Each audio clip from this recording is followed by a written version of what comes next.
after the event of this week, when protesters began to riot and trespass at the Capitol and loot, and bombs were planted and windows were broken, and all of the horrible things that took place when they tried this week in Washington, D.C. to stop the Constitution from being carried out the way the system says it has to be, meaning that according to the courts, not according to accusations. I was really shaking with shock, with fear, with rage. And as always, I try to calm myself with a bit of the tradition, with the Torah. This is Torah in 2 minutes-ish, so I'm supposed to be doing this.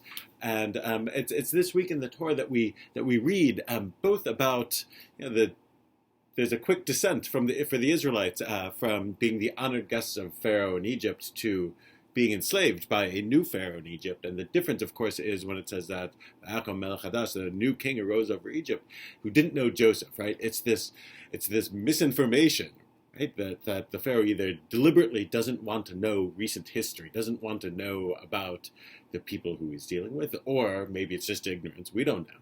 But it leads to destruction. It leads to xenophobia, and it leads to this murderous order given to the Hebrew midwives. It says Shifrei and Puah, who don't follow Pharaoh's orders.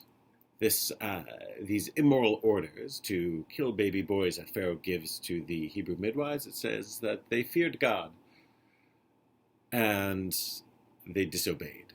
And that core teaching that we, primarily more than anything, live moral lives when we live in awe or in fear of God, meaning when we strive to do what is ultimately right, regardless of whether or not it plays well to human authorities, that our obligations are higher, and that we should look at our leaders skeptically. Now, this exists all the time. Right now, obviously, we're in a moment where the president, who hasn't condemned all of those horrible things I mentioned a moment ago, at least as I'm speaking now, he hasn't condemned them yet, speaks to this. We're obligated to continue creating a better society.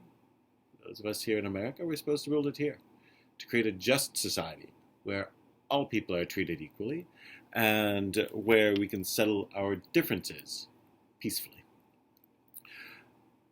And we have to oppose those that would have it otherwise.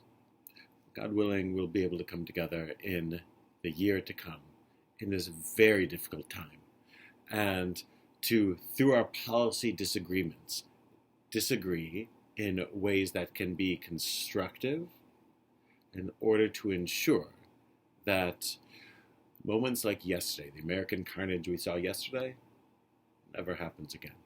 We should have a Shabbat Shalom and a peaceful year to come.